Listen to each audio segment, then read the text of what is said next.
Hello my dear students, कैसे हैं आप सभी लोग। आप सभी का स्वागत है मैग्नेट ब्रेन्स में, जहां मिलती है फ्री एजुकेशन किंडरगार्टन से लेके क्लास 12 तक।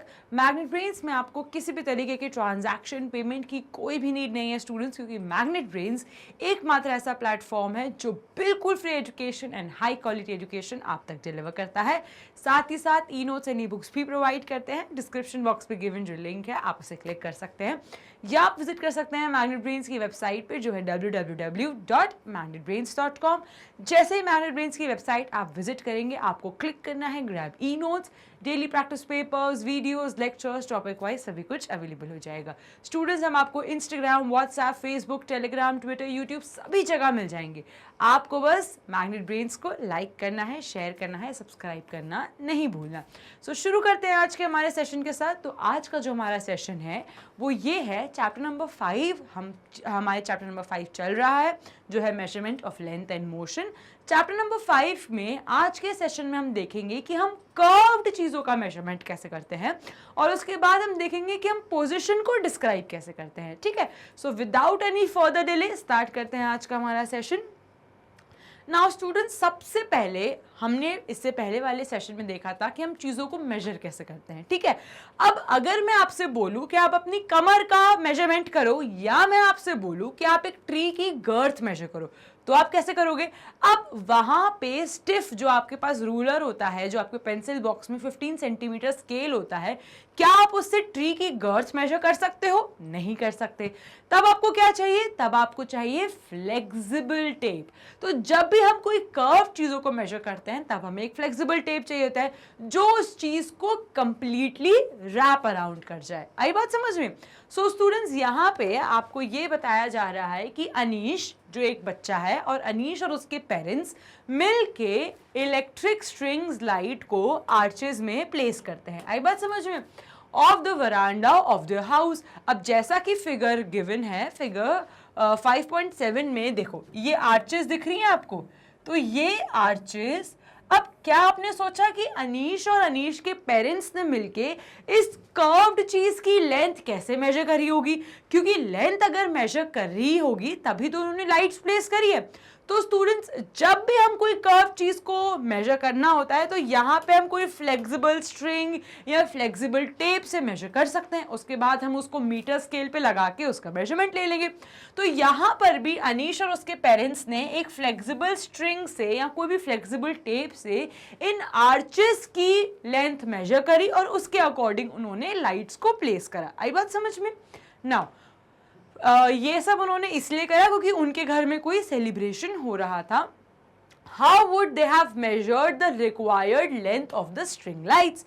अब उन्होंने कैसे मेजर करा है स्ट्रिंग लाइट्स की लेंथ को? तो जैसा कि मैंने आपको बताया, जब भी कोई भी कर्व्ड चीज की मेजरमेंट करनी होती है, तब हम फ्लेक्सिबल चीजों का इस्तेमाल करते हैं। ठीक है, ताकि वो फ्लेक्सिबल चीज उसके डायमीटर या उसके कह सकते हो ना शेप के अकॉर्डिंग ढल जाए। आई बात समझ में? So in the case of curved line, measurements can be made with the help of a flexible measuring tape or by using a thread as shown in the figure. अब जैसा कि आप देख सकते हैं, यहाँ पर उन्होंने इस curved, कह सकते हो ना, इस curved चीज का measurement कैसे करा? एक flexible string से measure करा। आई बात समझ में? तो the thread can then be straightened and its length can be measured using a meter scale. अब ये जो थ्रेड है जो हमें मेजरमेंट दे दी, तो फॉर एन एग्जाम्पल हमने मेजरमेंट लिया कि हमारा जो ऑब्जेक्ट है वो कुछ ए पॉइंट से लेके बी पॉइंट तक है। ठीक है, कुछ ए पॉइंट से लेके बी पॉइंट तक है। अब हम क्या करेंगे, हम ये जो थ्रेड है इसको सीधा कर लेंगे। ठीक है, ये सीधी हो जाएगी, तो ये कुछ ऐसा आ गया। ठीक है, ये सीधी हो गई। अब ये जो सीधी हो गई हमारी स्ट्रिंग, इसको हम मीटर स्केल पे साथ में पोजीशन कर देंगे। तो ये हो गया हमारा मीटर स्केल। ठीक है, तो ये हो गया हमारा मीटर स्केल। अब हमने इसको मीटर स्केल पे मेजर कर दिया। अब जितने भी इसके मेजरमेंट आएंगे, उस मेजरमेंट को हम नोट डाउन कर देंगे। आई बात समझ में? सो ऐसे करके आप कर्व चीजों का मेजरमेंट कर सकते हो। नाउ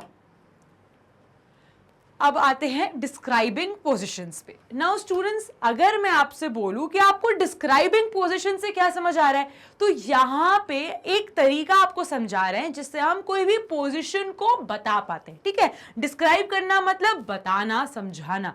आपको कैसे पता कि कोई एक पोजीशन पे खड़ा है या कोई कितना दूर है? अगर मैं आपसे बोलूं कि आप मुझसे कितनी दूर हो, तो आप कैसे बताओगे? आपको यह बताना है कि आप मुझसे कितनी दूर डिस्टेंस पर हो, बट उसके लिए आपको यह जानना जरूरी है कि मैं कहां हूं। अगर आपको यह पता पड़ेगा कि मैम कहां है, तो आप ये बता सकते हैं ना कि आप मुझसे कितनी दूर बैठ के वीडियो देख रहे हैं। आई बात समझ में? तो यूजुअली आज के सेशन में हम जानेंगे कि हम कोई भी पोजीशन को डिस्क्राइब कैसे करते हैं। चलिए, so one day the teacher informs her students that she has planned an educational visit to a nearby garden. तो एक टीचर ने अपने सारे क्लास में जितने भी बच्चे हैं उनको ये इन्फॉर्म करा कि हमें एक एजुकेशनल ट्रिप पे जाना है गार्डन में। ठीक है, now She asked the students to reach there directly in the morning. अब टीचर ने बोला कि सारे के सारे बच्चे गार्डन में खुद पहुंचेंगे। ठीक है, सब बच्चों को पहले स्कूल नहीं आना, सब बच्चे अपने अपने घर से डायरेक्टली गार्डन में पहुंचेंगे मॉर्निंग में। आई बात समझ में? सो ये एक इमेज से आपको समझा रहे हैं कि यहाँ पे बस स्टैंड है। यूजुअली जब भी स्कूल जाना होता है तो सारे बच्चे कहाँ पहुंचते हैं? पहले बस स्टैंड पे, फिर बस स्टैंड से जाते हैं वो स्कूल। आई बात समझ में? लेकिन यहाँ पे दीपा अपने घर से खुद पहुंचेगी गार्डन, अनीश अपने घर से खुद पहुंचेगा गार्डन, हरदीप अपने घर से खुद पहुंचेगा गार्डन, तस्नीम अपने घर से खुद पहुंचेगी गार्डन और पद्मा अपने घर से खुद पहुंचेगी गार्डन। आई बात समझ में? ठीक है, चलिए। So Deepa and her friends start discussing whether the garden would be closer than their school or father. अब स्टूडेंट्स, दीपा जो है उसने अपने फ्रेंड्स के साथ डिस्कस करा कि गार्डन ज्यादा दूर है कि स्कूल ज्यादा दूर है। ठीक है, तो तस्नीम और पद्मा ने कहा कि the garden would be closer. अब तस्नीम, देखिए यहाँ पे तस्नीम और यहाँ पे पद्मा का घर, तो तस्नीम एंड पद्मा ने कहा कि गार्डन उनके घर से पास है और स्कूल उनके घर से दूर है। आई बात समझ में? Whereas Deepa and Anish feel that the school would be closer. लेकिन यहीं पे दीपा और अनीश ने कहा कि उनके घर के पास में स्कूल ज्यादा पास है और गार्डन दूर है। और यहीं जो हरदीप है, हरदीप ने कहा कि जितना स्कूल है उतना ही गार्डन उसके घर से दूर है। आई बात समझ में? तो स्कूल भी उतने डिस्टेंस पर है और गार्डन भी उतने डिस्टेंस पर है। तो इससे आपको क्या समझ आता है? इससे आपको ये समझ में आ रहा होगा कि सारे के सारे बच्चे अपने अलग अलग ऑब्जर्वेशन बता रहे हैं, क्योंकि सब अपना डिस्टेंस किससे मेजर कर रहे हैं? अपने घर से। आई बात समझ में? तो यहाँ पे हरदीप ने बोला मेरा घर स्कूल से भी उतने डिस्टेंस पर है जितना कि गार्डन से है, तो बिल्कुल सेम है। जितना टाइम उसे स्कूल पहुंचने में लगेगा उतना ही टाइम उसे गार्डन पहुंचने में लगेगा। यही तस्नीम और पद्मा ने, देखो यहाँ पे इनका घर गार्डन के ज्यादा पास है, तो ये बोल रहे हैं कि हमें गार्डन ज्यादा पास पड़ेगा। तो ये किससे मेजर कर रहे हैं? अपने घर से, कि इनका घर गार्डन के ज्यादा पास है। आई बात समझ में? यही अगर मैं बात करूं दीपा और अनीश की, तो वो भी किससे डिस्टेंस मेजर कर रहे हैं? अपने घर से, कि इनका जो घर है वो स्कूल से ज्यादा पास है। आई बात समझ में? इसीलिए हर बच्चे के ऑब्जर्वेशन अलग अलग है, क्योंकि हर बच्चे का घर अलग डिस्टेंस पर है, तो वो अपने घर से मेजर कर रहे हैं डिस्टेंस कि कितना दूर उनका घर है। आई बात समझ में? यही अगर मैं आपसे बोलूं कि सारे के सारे बच्चे आ जाओ बस स्टैंड पे, ठीक है, सारे के सारे बच्चे आ जाओ बस स्टैंड पे, जब सारे के सारे बच्चे आ जाएंगे बस स्टैंड पे तो सबका ऑब्जर्वेशन सेम हो जाएगा। क्यों? क्योंकि यहाँ पे हमने बस स्टैंड और गार्डन का डिस्टेंस मेजर करेंगे। अब जब सबके सब बस स्टैंड पे आ जाएंगे तो सबका डिस्टेंस एक जितना हो जाएगा। आई बात समझ में? तो यहाँ पे हम आपको ये समझाना जा रहे हैं। So who do you think is correct? तो आपको क्या लगता है कौन सही है? सारे बच्चे सही बता रहे हैं। So then why are there observations different? क्यों हुई उनकी ऑब्जर्वेशन डिफरेंट? तो मैंने आपको क्या बताया क्योंकि सब अपने घर से डिस्टेंस मेजर कर रहे हैं गार्डन का, इसीलिए हर बच्चे का ऑब्जर्वेशन अलग है. So they are locating the distance of the school and garden from their houses. क्योंकि हर बच्चा अपने घर से डिस्टेंस को मेजर कर रहा है. If instead each of them had thought of distance from the same object or a point, अगर ये सारे के सारे बच्चे एक ही जगह से एक ही पॉइंट से डिस्टेंस मेजर करते तो सबका ऑब्जर्वेशन सेम आता. फॉर एन एग्जाम्पल, अगर सारे के सारे बच्चे बस स्टैंड से अपना डिस्टेंस मेजर करते गार्डन का तो सबका ऑब्जर्वेशन सेम आता है ना. So the bus stand and the observation would have been the same. आई बात समझ में. सो यहाँ पे जो घर है वो क्या हुआ, घर से गार्डन. ठीक है, तो हर बच्चे का क्या हुआ डिस्टेंस, घर से गार्डन, है ना. So when the distance is stated with respect to a fixed point, जब घर था तो घर एक फिक्स पॉइंट था, जब बस स्टैंड की बात करी तो बस स्टैंड एक फिक्स पॉइंट हो गया. तो जब भी हम एक फिक्स्ड पॉइंट से डिस्टेंस को मेजर करते हैं तो उस फिक्स्ड पॉइंट को क्या कहते हैं हम, रेफरेंस पॉइंट. आई बात समझ में.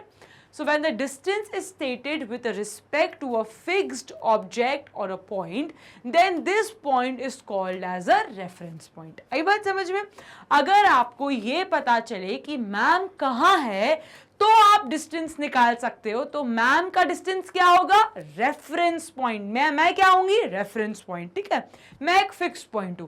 अब आप सारे के सारे बच्चे अलग अलग जगहों से मेरी वीडियो देख रहे हैं ना. तो आपको जब मैम का पता चल जाएगा लोकेशन, तो आप इजीली बता पाएंगे कि आपका घर कितनी दूर है, कितनी डिस्टेंस पर है. तो मैम क्या हो जाएंगी, फिक्स्ड और रेफरेंस पॉइंट. उसी जगह से अगर सारे के सारे बच्चे बस स्टैंड पे आ जाएं और बस स्टैंड से गार्डन में जाएंगे तो बस स्टैंड क्या बन जाएगा, फिक्स्ड पॉइंट, और उसको क्या कहेंगे हम, रेफरेंस पॉइंट. फिर हम बस स्टैंड से डिस्टेंस को मेजर करेंगे. आई बात समझ में. So a few days later, Hardeep tells his friends excitedly, "Let us all go to the playground." अब कुछ ही दिनों के बाद हरदीप ने सारे बच्चों को बोला कि चलो चलो आज हम प्लेग्राउंड में चलते हैं. The sports teacher wants us to help them to draw lines with the चूना पाउडर. अब जो स्पोर्ट्स टीचर है उन्होंने हरदीप से बोला था कि तुम अपने सारे फ्रेंड्स को लेके प्लेग्राउंड में आ जाओ क्योंकि स्पोर्ट्स डे आने वाला है और स्पोर्ट्स डे में आपको मेरे साथ मिलके चूना पाउडर जो होता है ना, जिससे जिसको हम कहते हैं चौक, जो आपके अब यूजुअली आपने स्पोर्ट्स डे में यूज करा होगा, उससे आपको प्लेग्राउंड के ऊपर लाइन ड्रॉ करनी है. ठीक है, क्यों करनी है, क्योंकि आपको कबड्डी के गेम के लिए प्लेग्राउंड बनाना है. ओके, तो कबड्डी कोर्ट बनाने के लिए आपको चूना पाउडर से लाइंस ड्रॉ करनी है. इसीलिए हरदीप तुम अपने सारे फ्रेंड्स को लेकर आ जाओ. Now Padma, we will need a longer measuring tape. अब पद्मा ने कहा कि प्लेग्राउंड तो बहुत बड़ा होता है कबड्डी का, अब ये नॉर्मल रूलर से तो काम नहीं चलेगा, इसके लिए हमें बहुत ही ज्यादा लंबे टेप की जरूरत होगी. ठीक है, so let us take it from the sports room, और इसके लिए हमें स्पोर्ट्स रूम जाना पड़ेगा. वहां से हमें बड़ा मेजरिंग टेप मिल जाएगा जिसकी मदद से हम जो कबड्डी कोर्ट के मेजरमेंट्स होते हैं वो हम मार्क करके इजीली कबड्डी को कोर्ट को ड्रॉ कर सकते हैं. आई बात समझ में. चलिए, तो यहाँ पे आप देख ही सकते हैं ये एक मेजरिंग टेप है जो स्पोर्ट्स रूम में अक्सर अवेलेबल रहता है, जो बहुत ही लंबा से स्ट्रेच हो जाता है एंड इसकी मदद से आप इजीली ड्रॉ कर सकते हो कबड्डी कोर्ट को. Now, Deepa, let us first decide the point on the ground from which we will measure the distance to start the drawing lines. अब अगर हम इस टेप को रैंडमली पूरे ग्राउंड में मेजर कर ले तो क्या एक कबड्डी कोर्ट बन पाएगा? नहीं बन पाएगा. आपको एक पॉइंट चाहिए जिस पॉइंट से आप रख के सारे मेजरमेंट्स लोगे. तो ये जो पॉइंट है ये क्या होगा आपका, फिक्स्ड पॉइंट यानी कि reference point. So for an example यहाँ पे सारे बच्चों ने रेफरेंस पॉइंट लिया. ठीक है, सो ये था रेफरेंस पॉइंट. तो पहले उन्होंने पूरे सारे डिस्टेंस को मेजर करा, एक कबड्डी कोर्ट जैसे सारे पॉइंट्स मार्क कर दिए और फिर उन्होंने लाइंस को ड्रॉ करना स्टार्ट कर दिया. उन्होंने सारे पॉइंट्स को कनेक्ट करके लाइंस ड्रॉ करना स्टार्ट कर दिया. But to start measuring the court उनको एक जगह चाहिए था, एक ऐसा पॉइंट चाहिए था जो चेंज नहीं हो रहा है बार बार, क्योंकि अगर वो रैंडमली ड्रॉ करते तो कोई बच्चा यहाँ लाइन ड्रॉ कर रहा है, कोई बच्चा यहाँ लाइन ड्रॉ कर रहा है, कोई यहाँ कर रहा है, कोई यहाँ कर रहा है, कोई यहाँ कर रहा है, क्योंकि हर बार रेफरेंस पॉइंट बदल जाता तो उनकी मेजरमेंट बदल जाती।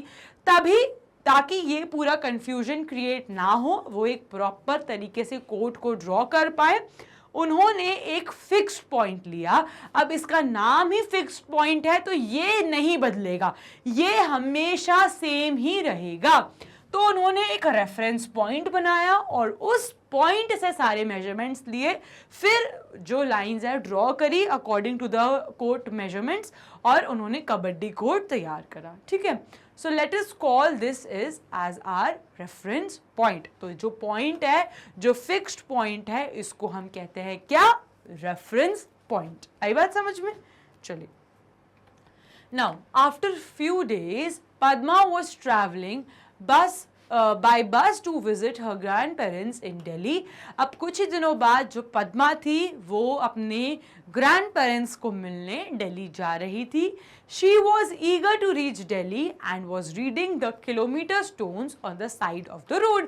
अब आप नोटिस करते होंगे कि जब भी आप कहीं ट्रैवल करते हो रोड से तो आपको ऐसे किलोमीटर स्टोन्स दिखते हैं रोड के साइड में। अगर आपने अभी तक नहीं ऑब्जर्व करा तो अभी जाओ और ऑब्जर्व करो, आपके आसपास भी आपको होर्डिंग्स में, स्टोन्स में ऐसे किलोमीटर्स दिखते हुए स्टोन्स जरूर दिखेंगे। आई बात समझ में?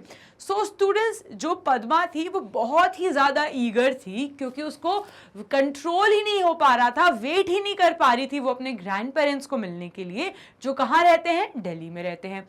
इसीलिए पद्मा हर किलोमीटर स्टोन को बहुत अच्छे से नोटिस कर रही थी। तो सबसे पहले उसने देखा कि वो 70 किलोमीटर दूर थी दिल्ली की। यही कुछ डिस्टेंस जब उन्होंने ट्रैवल करा, सो उसने देखा कि one of the kilometre stone it was written as Delhi 70 kilometre. फिर थोड़े ही दूर जब उन्होंने कुछ डिस्टेंस ट्रैवल करा, उसने नोटिस करा कि यही किलोमीटर स्टोन पे क्या लिखा है? 60 kilometre. Each kilometer stone indicated her that she was getting closer to the destination। आई बात समझ में? So students, यहाँ पे किलोमीटर स्टोन्स क्या बताते हैं कि पहले आपने शुरू करा 70 किलोमीटर, मतलब कि 70 किलोमीटर दूर हो आप किससे? दिल्ली से। फिर थोड़े ही टाइम बाद आप क्या हो गए? आप हो गए 60 किलोमीटर दूर, कहां से? दिल्ली से। फिर थोड़े ही देर बाद आप क्या हो गए? 50 किलोमीटर दूर, किससे? दिल्ली से। फिर यही थोड़ी देर बाद आप क्या हो गए? 40 किलोमीटर दूर, दिल्ली से। एक पॉइंट आएगा जब 0 किलोमीटर दूर हो गए, यानी कि कहां हो गए आप? दिल्ली में ही हो गए। सो यहां पे दिल्ली क्या हुआ? दिल्ली हुआ हमारा फिक्स्ड पॉइंट, रेफरेंस पॉइंट। और आप क्या कर रहे हो? आप धीरे धीरे दिल्ली के पास जाते जा रहे हो। कैसे पता आपको? पहले आप 70 पे थे, फिर आप 60 किलोमीटर दूर हुए, फिर आप 50 किलोमीटर दूर हुए, फिर आप 40 किलोमीटर दूर हुए, फिर आप 30 किलोमीटर, फिर 10 किलोमीटर, और एक पॉइंट आएगा जब आप दिल्ली में हैं। तो ये जो आपका मूव हो रहा है, ये जो आपका डिस्टेंस चेंज हो रहा है, इससे क्या ये भी पता चल रहा है कि आप मूव हो रहे हो? पता चल रहा है कि नहीं चल रहा? डेफिनेटली पता चल रहा है। क्यों? क्योंकि आपका डिस्टेंस कम होता जा रहा है। तो जो कह सकते हैं ना, कोई भी जो ऑब्जेक्ट है जब एक पोजीशन से दूसरे पोजीशन पे वो जाता है, तो इसका मतलब क्या हुआ कि उसने मूव करा है। कहां से? From point A to point B. ठीक है, अब यहां पे फिक्स्ड पॉइंट क्या था? हमारा रेफरेंस पॉइंट, और हम थे ऑब्जेक्ट। तो जैसे जैसे किलोमीटर कम होते गए, हम अपने फिक्स्ड पॉइंट के पास आते जा रहे हैं। तो हम क्या है? हम मोशन में हैं और हम मूव करते करते रेफरेंस पॉइंट तक जा रहे हैं। ठीक है ना? So these kilometer stones indicated her distance from Delhi, और यही किलोमीटर स्टोन्स उसको डिस्टेंस बता रहे हैं कि वो दिल्ली से कितना दूर है। So Delhi is a reference point in this situation। तो इस सिचुएशन में क्या होता है? इस सिचुएशन में मतलब ये होता है कि दिल्ली से हम कितनी पास है। ठीक है, सो what do such kilometer stones indicate? तो ये किलोमीटर स्टोन्स आपको ये बताते हैं कि आप कितने डिस्टेंस पर हो और जो आपका डेस्टिनेशन है वो आपसे कितना दूर है। How Could Padma conclude that she was getting closer? क्योंकि हर बार डिस्टेंस कम होता जा रहा है, जिसका मतलब कि वो दिल्ली के पास जाती जा रही है। आई बात समझ में? चलिए, if the kilometer stones reads Delhi 70 kilometers as shown in figure, we can say that the position of Padma is 70 kilometer from Delhi. जब जो यहाँ पे देखो, जब दिल्ली वाला जो स्टोन है, जो किलोमीटर स्टोन है, वो 70 किलोमीटर बता रहा है, तो इसका मतलब कि वो दिल्ली से कितना दूर है? वो दिल्ली से 70 किलोमीटर्स अवे है। यही 60 किलोमीटर्स वाला क्या बता रहा है कि वो थोड़ा पास आ गई, यानी कि अब वो 60 किलोमीटर दूर पर आ गई। यही 50 वाला क्या बता रहा है? वो दिल्ली के और पास आ गई। 30 वाला क्या बता रहा है? वो दिल्ली के और पास आ गई। 20 वाला क्या बता रहा है? वो दिल्ली के और पास आ गई। 10 वाला वो बहुत ही पास है, और 0 किलोमीटर वाला वो दिल्ली में ही है। आई बात समझ में? सो ये जो किलोमीटर स्टोन्स हैं, ये आपको ये बताते हैं कि आप डेस्टिनेशन से, जो कि हमारा दिल्ली है, जो रेफरेंस पॉइंट है, उससे आप कितनी दूर खड़े हैं। आई बात समझ में? Now, does this mean that the position of Padma with respect to the reference point is changing with time? Yes. तो इसका मतलब क्या हुआ? Yes. जैसे जैसे टाइम के साथ वो डिस्टेंस ट्रैवल कर रहे हैं, वो अपने रेफरेंस पॉइंट के पास जाते जा रहे हैं। When does the position of an object change with respect to a reference point? जब भी ऑब्जेक्ट मूव करता है, जब भी ऑब्जेक्ट मूव करता है एक पोजीशन से दूसरे पोजीशन पे विद रिस्पेक्ट टू टाइम, तो उसका क्या होता है? पोजीशन चेंज होता है, यानी कि वो मोशन में है। ठीक है? So does it change when an object is moving? So yes, क्योंकि उसकी पोजीशन चेंज हो रही है, तो वो ऑब्जेक्ट मूव कर रहा है, मोशन में है, तो इसीलिए कहते हैं ना, एक पोजीशन से दूसरे पोजीशन पे वो रीच करता है।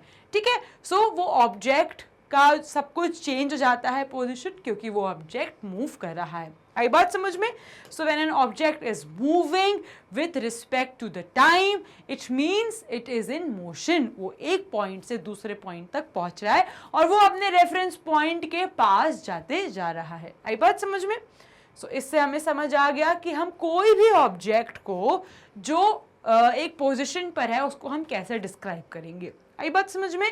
अगर आपको ऐसे ही नॉलेजेबल नॉलेज गेन करनी है तो फॉलो करते रहिए मैग्नेट ब्रेन्स को। Magnet brains e notes and e books भी प्रोवाइड करते हैं। डिस्क्रिप्शन बॉक्स पे गिवन जो लिंक है, आप उसे क्लिक कर सकते हैं, या आप विजिट कर सकते हैं मैग्नेट ब्रेन्स की वेबसाइट पे, जो है www.magnetbrains.com। जैसे ही मैग्नेट ब्रेन्स की वेबसाइट आप विजिट करेंगे, आपको क्लिक करना है इस ग्रैब ई नोट्स ऑप्शन को। Daily practice papers, videos, lectures, topic wise, subject wise सभी कुछ अवेलेबल हो जाएगा। मैग्नेट ब्रेन्स की वेबसाइट आप अपने फ़ोन, लैपटॉप, कंप्यूटर, टैबलेट कहीं पे भी एक्सेस कर सकते हैं। हमारा दोनों ही मीडियम यूट्यूब पे अवेलेबल है, इंग्लिश हिंदी मीडियम दोनों ही। साथ ही साथ CBSE board, Delhi board, Bihar board, UP board, Rajasthan board, MP board के साथ साथ और भी कोर्सेज प्रोवाइड किए जाते हैं, जैसे कि वैदिक maths, crash course and spoken English. Students, magnet brains आपको इंस्टाग्राम, व्हाट्सएप, फेसबुक, यूट्यूब सभी जगह मिल जाएगा। आपको बस मैग्नेट ब्रेन्स को लाइक करना है, शेयर करना है, सब्सक्राइब करना है। मिलते हैं अगले सेशन पे। Till then stay tuned, happy learning and have a nice day.